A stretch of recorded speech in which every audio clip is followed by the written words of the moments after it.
Most people get a boring welcome pack on the first day of work, but Kanata Iceford gets a biological parasite and a tutor who thinks his ear is a gourmet appetizer. Welcome to MRDO, a steampunk nightmare where the city is a gear-covered lab, but the coal mines are infested with meteorians. The usual eldritch centipedes that look like a Rubik's Cube had a violent stroke. Our hero is a mining boy whose tragic backstory is so heavy it has his own gravitational pull. He's been scouted by Commander Araya, a man who spends 90% of his screen time exhaling smoke and looking broodingly calculated. To survive his aptitude test, Kanata has to activate a classified biological weapon stuck to his heart while dodging organic skewers. But how does he find the monster's weak point? High-tech scanners? The power of friendship? No, he licks the dirt. It's science, people. Look it up. Stay tuned as we watch a boy go from eating rock-hard bread to shattering monsters with the power of adaptation. It's melodramatic, it's messy, and it's definitely a violation of every child labor law in the book. Let's dive in. Our protagonist, Kanata, stares through goggles with eyes the size of dinner plates while a gas mask muffles whatever soulful monologue he's definitely having. The narration drops a faux philosophical bomb about survival, reminding us that being the smartest or strongest is overrated. Apparently, it's all about falling down dark holes with style. He plunges into the Grighton coal mine because nothing says shonen grit like child labor in a Victorian steampunk nightmare. Naturally, he lands a blow that would shatter a normal human spine, but thanks to the power of adapting to change, he's fine. He finds a vein of mercenary coal, a fuel so revolutionary it makes gold look like pocket change.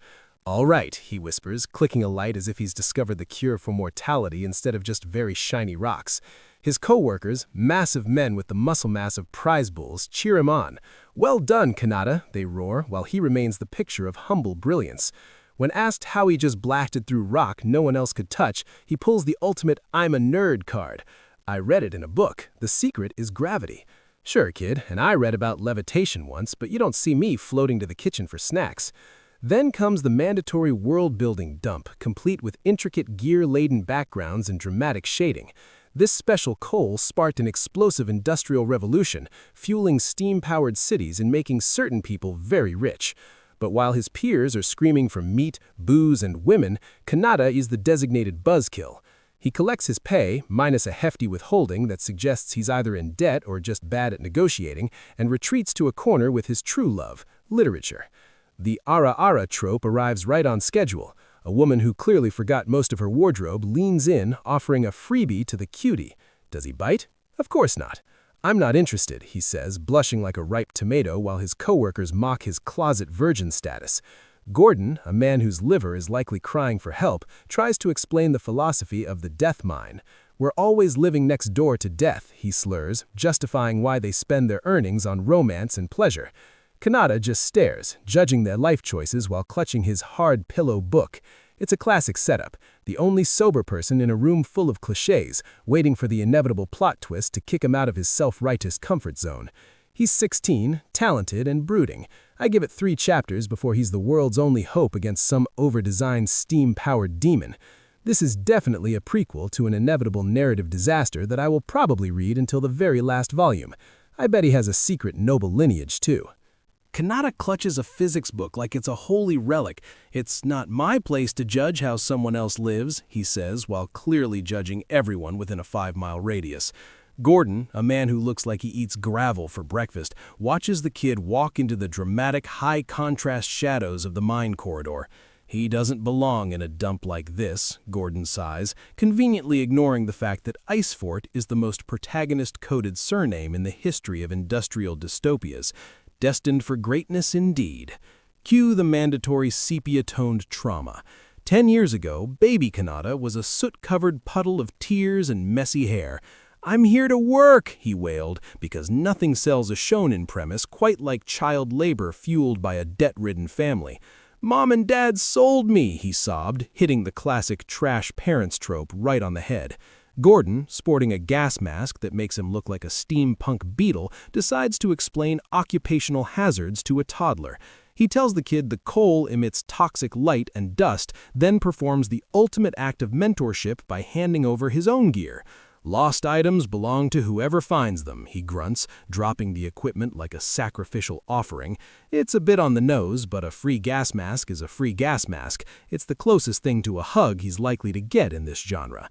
Back in the present, Kanata studies by candlelight while Gordon snoozes nearby, blissfully unaware of the boy's internal monologue about no longer being a burden. The next day, the canteen is buzzing with the cheery, slightly sociopathic news that 50 more miners have been liquidated in a recent accident. Gordon leans in, his expression shifting into a terrifying, shadowed grin. "The vengeful spirits of the death mine," he whispers, trying to spice up blatant industrial negligence with a little supernatural flair. Kanata just sips his beverage, looking entirely unimpressed. "So this is how supernatural phenomena become urban legends," he muses, clearly having read too many sociology textbooks for a teenager who digs holes for a living. Gordon suggests a trip to town for supplies, and Kanata pulls the classic reluctant shrug. "If I must, Gordon," he sighs, though we all know he is desperate to see something that isn't a different shade of gray. "Just in case," he adds, trying to sound cool as they approach a massive steam locomotive. The train is a glorious, over-engineered mess of pipes and rivets, roaring with the promise of actual plot progression. Kanata and Gordon arrive in Pembroke, the city so clogged with gears and steam and makes a clockmaker's workshop look downright minimalist. The narration reminds us it is a steam-engined city fueled by that magical coal, because every fantasy world needs a questionable energy source to justify its aesthetic. Our boy Kanata is instantly distracted by moving walkways and automatic doors, losing himself in the marvels of tech until reaching his true mecca, a bookstore. He stares at the shelves with the wide-eyed wonder reserved for puppies, only the puppy in this scenario is a hardcover textbook on thermodynamics. But a plot needs friction, so cue the arrogant rich guy. Kanata accidentally bumps into a man birthed by a pinstripe suit. "You just bumped into someone. Aren't you going to apologize?" the man shrieks, radiating entitlement. His companion hides behind a lace fan, gasping at Kanata's ragged appearance, as if poverty were a contagious skin condition. It's the classic rich people are villains trope, executed with the subtlety of a falling anvil. The man scoffs, as if literacy could save you from your squalor, because nothing says villainy like mocking a child's reading habits.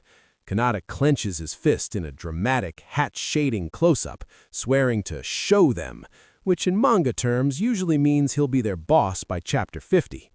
Suddenly, the crowd erupts. The MRDO is in town. The elite Midoriya Research and Development Organization walk through the streets like they own the air everyone's breathing. Among them is a girl who apparently carries her own personal lighting crew and a palette of glitter. Her hair flows in impossible, sparkling waves that defy physics.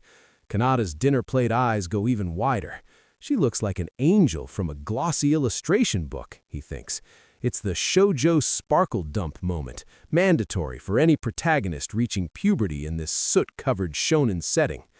As they watch the MRDO members throw cash at incredibly high-end military gear, Gordon sighs. "Just another world of fancy folks we'll never be part of," he says, clearly not having read the script where the underdog inevitably joins the elite. But Kanata isn't listening. He's busy having a very minor cardiovascular event.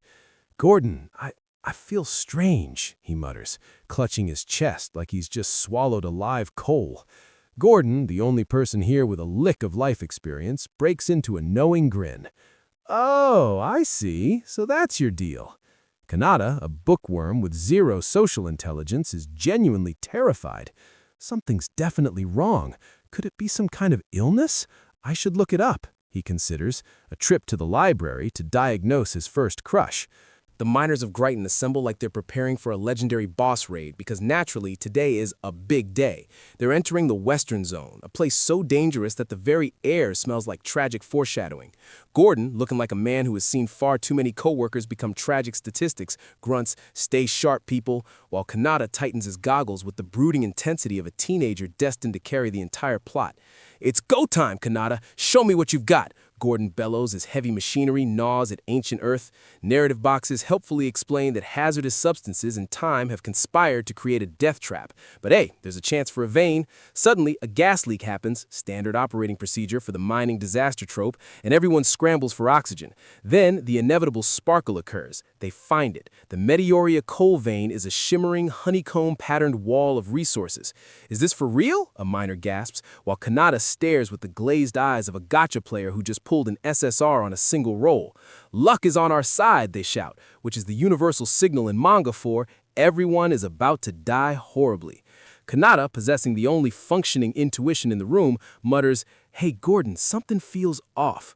Right on cue, the ground decides it's done being floor. "Run! It's collapsing!" Gordon screams, but physics is faster than panic. The wall crumbles to reveal an eye, a massive, slit-pupiled gaze that suggests the mind is a living nightmare. From the rubble emerges a Lovecraftian horror, a multi-eyed, tentacled monstrosity that clearly missed the memo about this being a labor drama.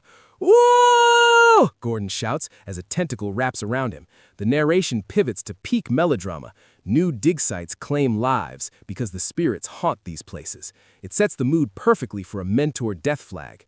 "Gordon!" Kanata screams, his social anxiety replaced by combat-ready adrenaline. He leaps through the air with a knife, slashing at the creature with the grace of a ninja who took a part-time job as a miner. He manages to sever a limb, but the monster is unfazed. "Damn it!" Kanata shouts, lunging toward his mentor. Kanata stares into the abyss of the creature's many eyes, his mind breaking under the weight of absurdity. What the hell is this? What is this nightmare? He stands frozen, the reality of the genre shift sinking in.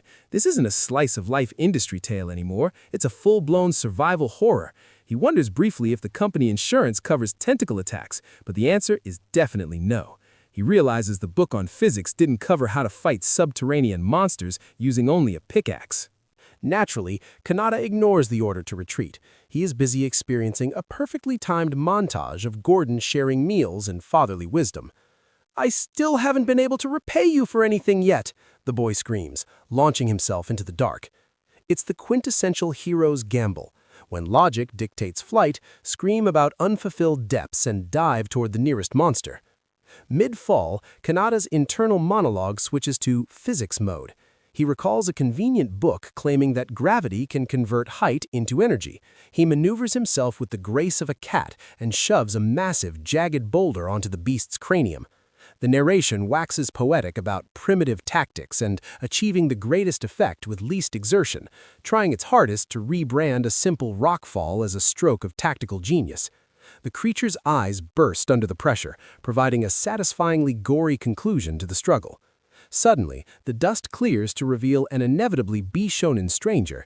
He sports the dark, messy hair and razor-sharp jawline that legally requires him to be an elite warrior. He disintegrates a monster with a nonchalant flick, holding a mysterious, glowing vial like he's just finished a light jog. "Yo," he says, radiating a level of cool that makes the surrounding chaos feel like an inconvenience. He turns his intense gaze toward Kanata. "How did you pull that off? You're the one who wounded that thing, right? Answer me, what did you do?" Kanata, still caked in soot and trembling in his high-collared sweater, blurts out his secret. "I just chased after it and pushed down a boulder on it."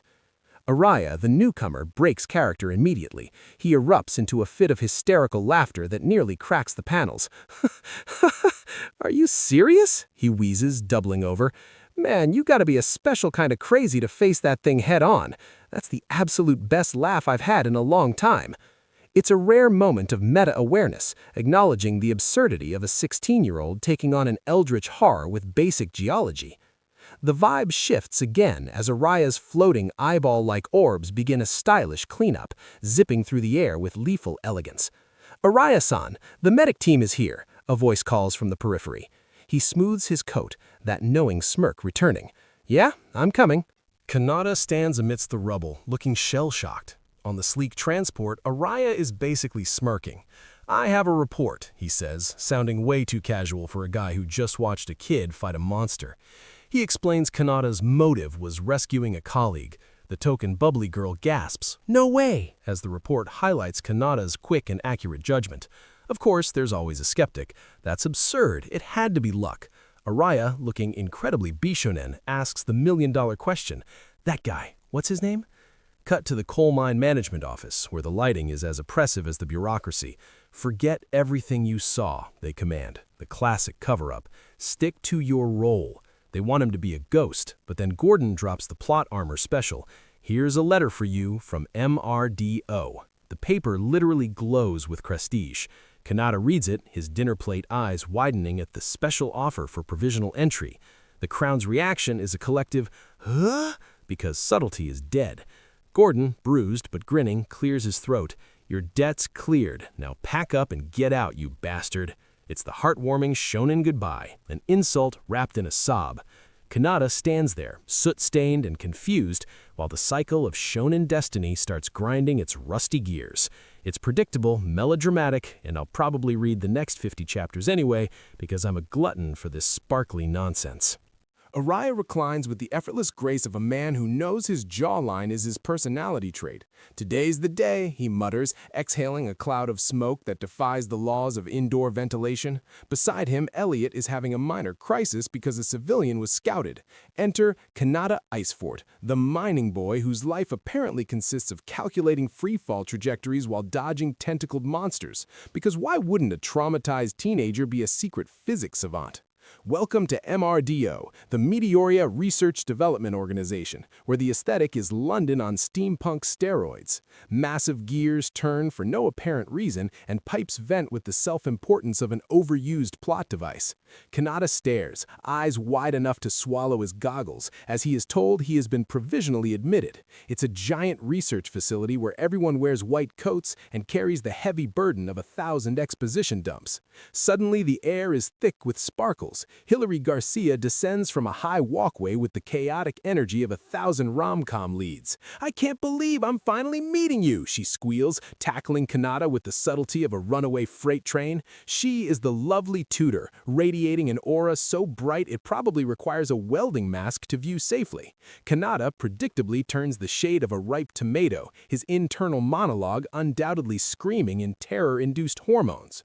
The grand tour begins. "I'll guide you through MRDO's training facilities," Hilary chirps, explaining career paths and 2-year training institutes, while Kanata experiences the existential dread of a library. "Studying was a luxury I couldn't afford," he thinks, hitting us with that classic tragic backstory to ensure we feel appropriately bad for him. But wait, this library has a flying tram for books. Apparently, walking to a shelf is far too mainstream for a world powered by coal and teenage angst.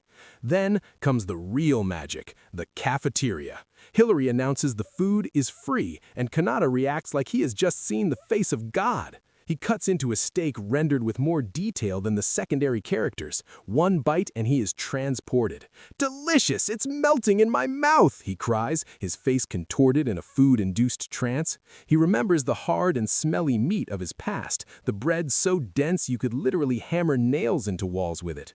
We flash back to Gordon, a man with more scars than skin, laughing as he tries to chew a loaf of bread that could double as a blunt force weapon. "We could use this in mining," he guffaws. It is the ultimate manga irony. A kid who used to eat literal rocks is now being pampered by a hyperactive mentor in a steampunk wonderland. Kanata finishes his meal, weeping for his friend Gordon, while the reader wonders if anyone in this facility actually does any research or if they just spend the day being incredibly melodramatic about their lunch. Kanata was busy having a poignant grayscale flashback about Gordon's rock-hard bread soup, the kind of tender mining life trauma that builds character, when the peace was rudely shattered. Enter Elliot, a second-year student whose primary personality trait is arrogant footwear. "You must be Kanata Icefort," he sneered, his eyes shadowed by the kind of dramatic hat shading that screams petty antagonist. "You look shabbier than I imagined." Naturally, Elliot couldn't just insult the kid, he had to stomp on Kanata's goggles. It's the classic manga mistake, breaking the protagonist's sentimental accessory. Kanata's expression went flat, his pupils shrinking into the "murder is now an option" dots.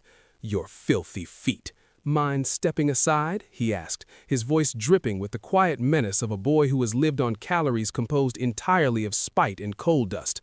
Hilary arrived just in time to witness the absurdity.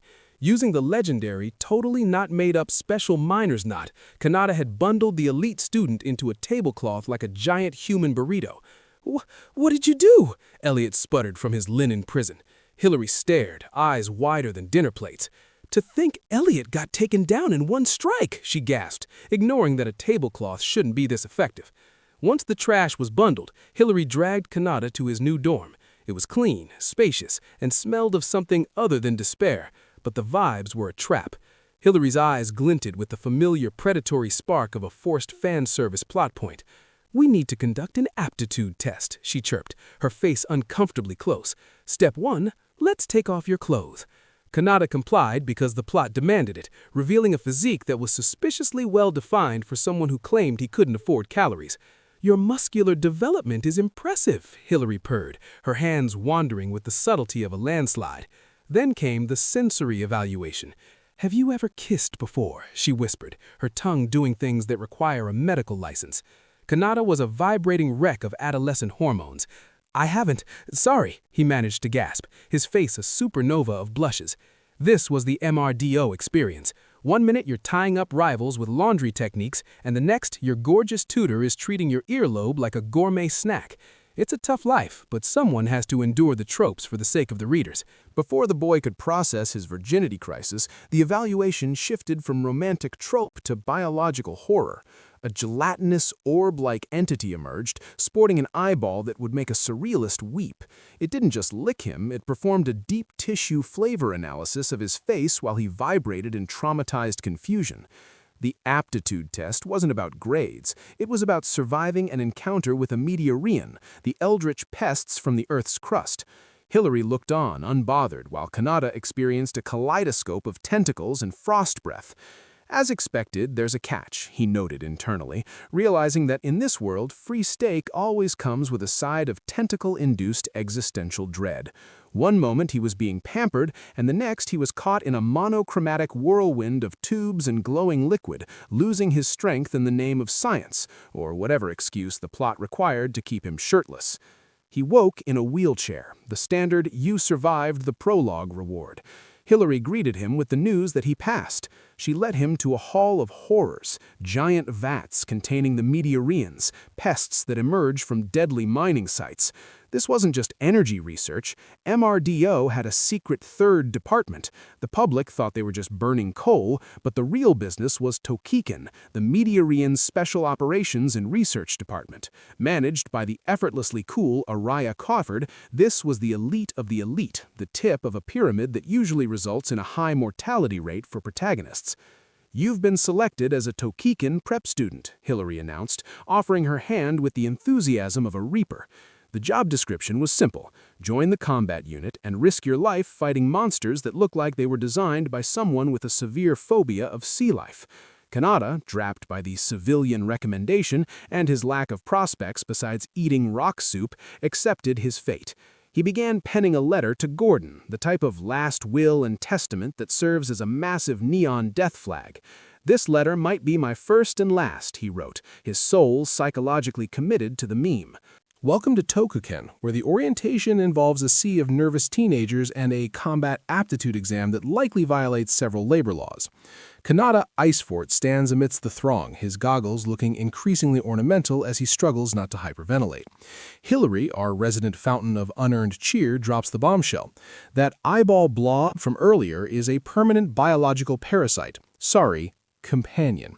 "We're equipping you with a special power," she chirps, presenting a pod containing a creature that looks like it belongs in a plushie bin rather than a war zone. "It's a companion that'll stay with you for life. Treat it well." Naturally, there is no manual. Hillary drags Kanata toward the real exam. Our protagonist tries to summon his inner stoic.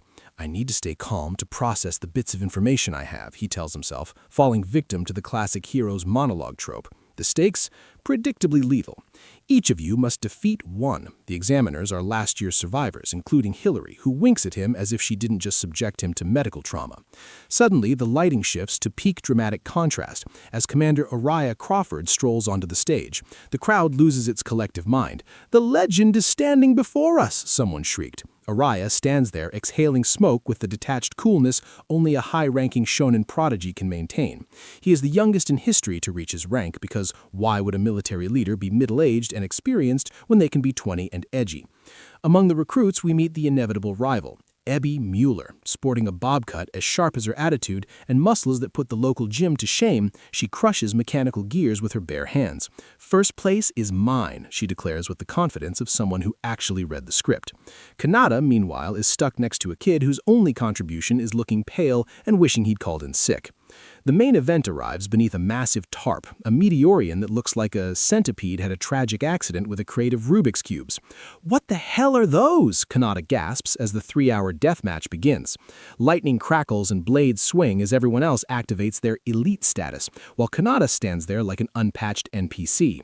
"Why are you standing there? Activate your special power," a random examiner bellows. Hillary, realizing she skipped the most vital part of her orientation, rushes over. "My bad, Kanata-kun. Let me teach you how to release your power now." She gets uncomfortably close, maintaining the series' weird personal space issues. "Look at the companion I gave you. Think connect." Kanata, sweat-beaded and bewildered, finally yields to the absurdity. "I don't even understand what's going on anymore," he yells, closing his eyes and praying for plot armor. Connect? It's a bold move, Kanata. Let's see if your eyeball slug actually does something besides look adorable.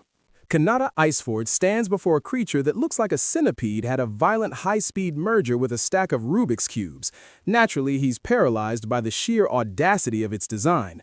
The monster lunges, and for a moment, the world is all jagged lines and high-contrast shading.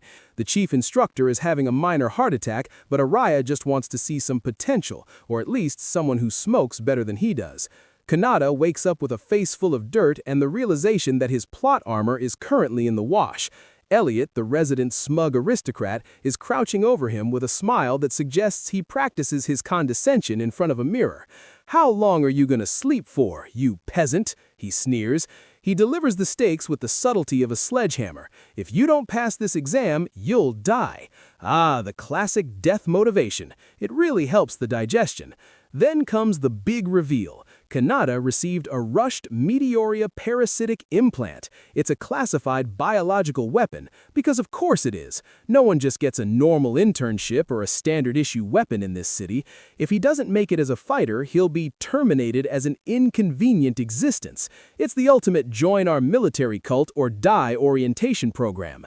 The exam resumes and the tarp lifts again. Kanata is still busy having a beautifully drawn existential crisis when Ebby Mueller enters the frame. She is the embodiment of the cooler rival trope, complete with a bob cut and an aura of superiority. While Kanata is busy contemplating his powerless status and crying about a cruel, unfair world, she lunges forward, her movements a blur of royal knight lineage and pure, unadulterated competence. The giant Meteorian is reduced to chunky salsa in a single fluid motion that defies gravity and logic. She lands with the grace of a viscount's daughter and delivers the killing blow to Kanata's bruised pride. "You're in the way. Get lost if you won't fight." The crowd goes wild, a record 60 seconds flat. Kanata just stands there, splattered with monster bits, looking like he finally realized he is trapped in the wrong genre entirely. He spent years reading books as his salvation, yet it seems he skipped the chapter on self-defense. Poor boy. Good luck with the next chapter, kid. You'll need it. Ebby Mueller just set a record, leaving the rest of the candidates to drown in their own toxic overconfidence. This year's Meteorians seem weak, one particularly doomed extra chirps, oblivious to the giant death flags waving over his head. He charges in with the misplaced enthusiasm of a golden retriever, only to find that the Meteorian's shell is armored and its legs are essentially organic skewers. One minute he's shouting, "Let's go, buddy," and the next he's a human shish kebab.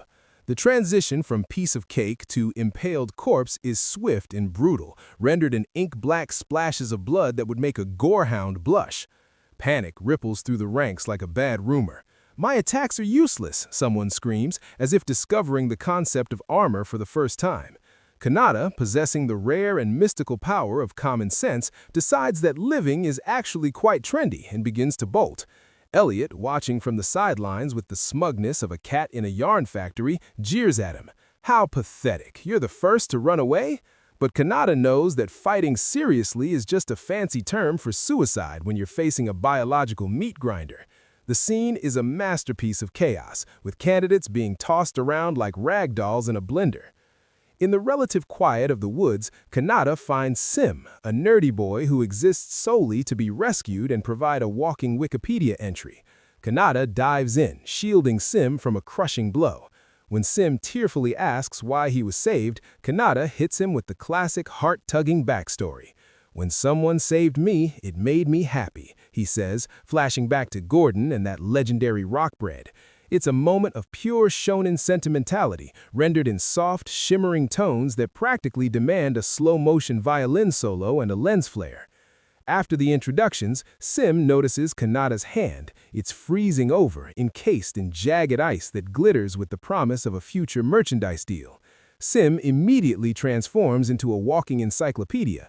"No one explained this to you?" he gasps, pushing his glasses up with a gleam that suggests he's been waiting his whole life for this exposition dump. "Your companion is attempting to repair your damaged cells. It's the famous cryoparasitic symbiosis."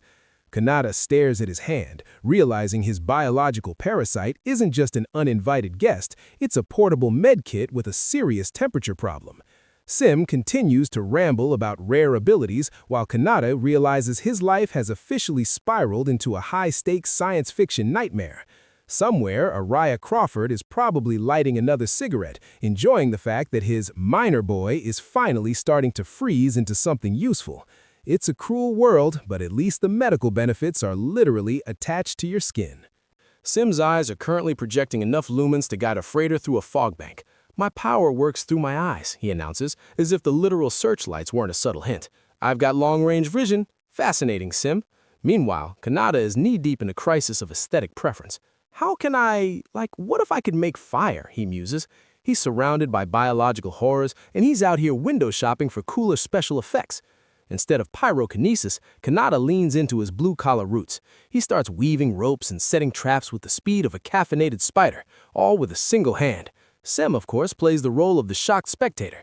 What is he doing? And with just one hand? It's a classic montage, Sim, don't overthink it. Unfortunately, Elliot arrives with the dramatic shading of a villain who just discovered their HOA fees went up. "Teamwork is not allowed," she bellows, ending their bromance before it can even reach the power of friendship stage. She's convinced Kanata is a lost cause, sneering that being clever is a worthless substitute for raw combat power. Sim flees like a startled deer, leaving Kanata to watch his peers stumble into success. "I finally defeated one," someone yells, having realized that hitting the soft part is a viable strategy. Araya Crawford, sitting in his upholstered throne of apathy, exhales a plume of smoke. "No one has understood the true purpose of this exam," he sighs. "I suspect the true purpose is just a massive waste of everyone's time, but sure, let's pretend it's deep." Elliot is reaching peak "I want to speak to your manager" energy. "Fight already! This is too pathetic," she screams, watching Kanata spend an hour doing basically nothing. But our boy is a naturalist now. He notices the Meteorians keep their tails buried. To confirm his theory, he crawls into a hole and licks the soil. No residue, just ordinary dirt flavor, he notes. Elliot's face is a masterpiece of disgusted disbelief. "Ugh, he's eating dirt. Has he finally lost it? It's called science, Elliot. Look it up." Kanata's trap finally springs, but his boulder attack is a spectacular failure. "Everything gets completely deflected," he observes, as the creature's shell shrugs off the impact like a professional wrestler. Finally, the light bulb flickers. He thinks of turtles. He thinks of crabs.